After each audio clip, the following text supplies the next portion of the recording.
The gospel lesson says, I will just go through 2 verses. You have heard that it was said, an eye for an eye, and a tooth for a tooth. But I say to you, do not resist an evildoer. You have heard that it was said, you shall love your neighbor and hate your enemy. But I say to you, love your enemies and pray for those who persecute you. I went home with this passage in my mind, but I also want to make sure that I have a conversation with my mom before she died. When I got there, she was in the hospital, and thank God, 2 days after I got there, she came home. And I went and visited with her, and I remember asking her a tough question, which I can also call a stupid question. I tried to twist words and ask Mom, tell me, how does it feel for somebody to kill your husband and somebody to kill your son? Would you love those people?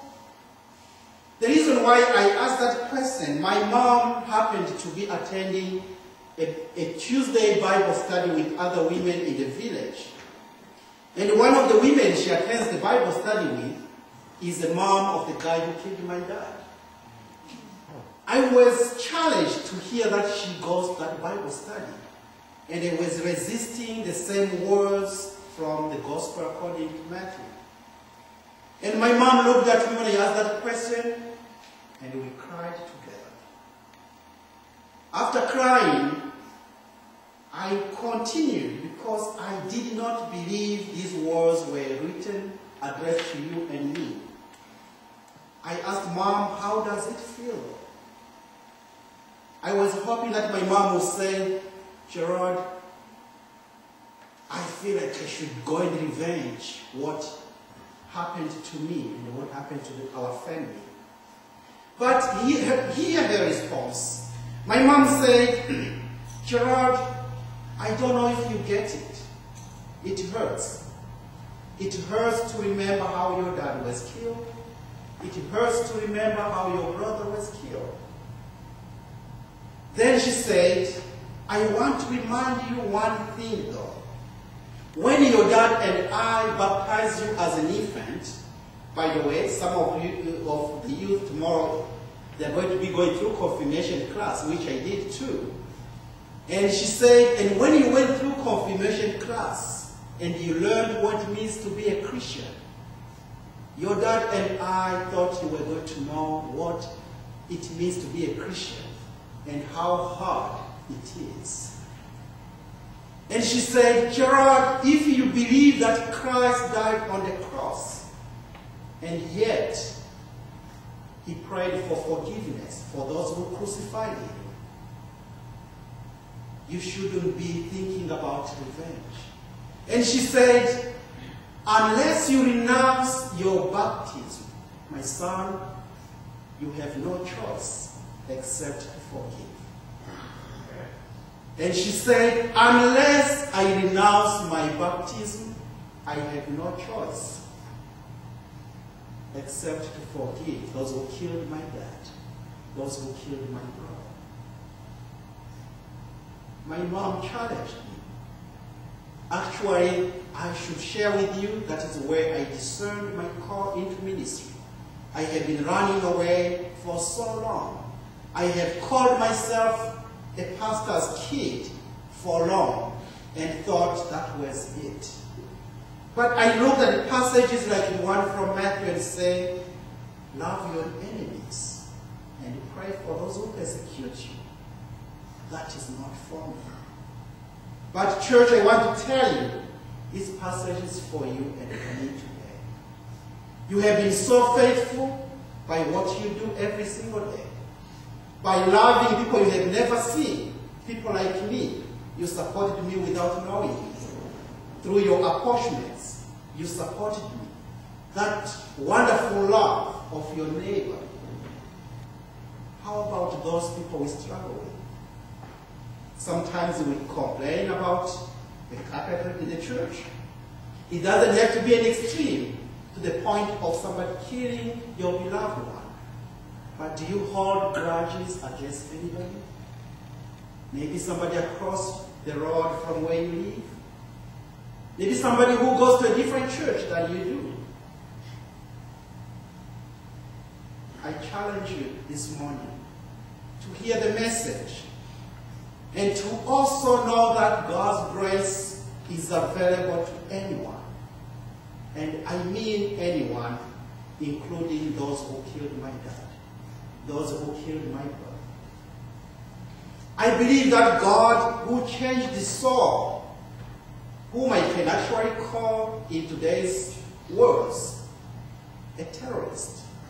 Paul began as a terrorist before he became an apostle, but God changed him. I believe that God's grace is available to those we call enemies, no wonder why Christ calls us and challenges us to love our enemies and pray for those who persecute us. The good news is that you and I are not supposed to change anyone's heart. God is the only one who does that. It is God's job, and God will do it in His own time, not in our time. That is the good news.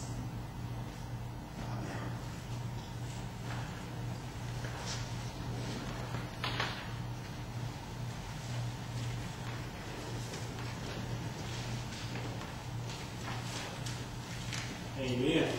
Amen. Amen and amen. Amen.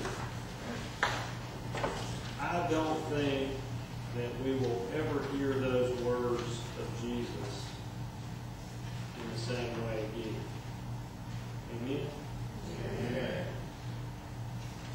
That was a powerful testimony, powerful witness to the gospel of Jesus Christ.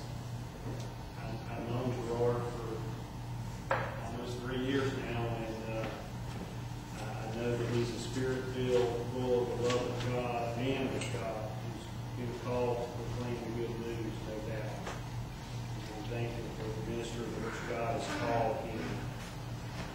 And for some of you, when he said that this very church has supported him, we have reached out and touched him. See, you thought this was just a collection plate and put in a few dollars every Sunday.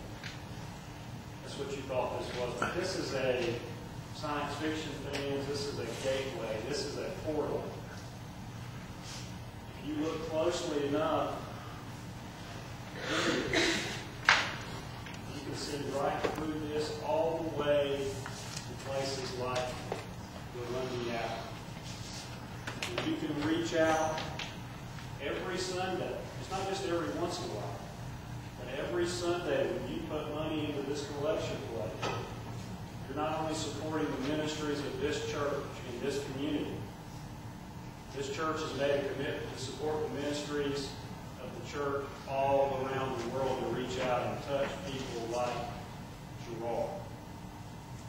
So you can reach through this when you place that, and you can be touching a life of someone who will maybe one day come and stand in a pulpit somewhere like this to be able to proclaim the good news of Jesus Christ and to reach out and help us to learn what it really means to love our neighbor and to love our enemy as ourselves. Amen. Amen. Please stand as you're able.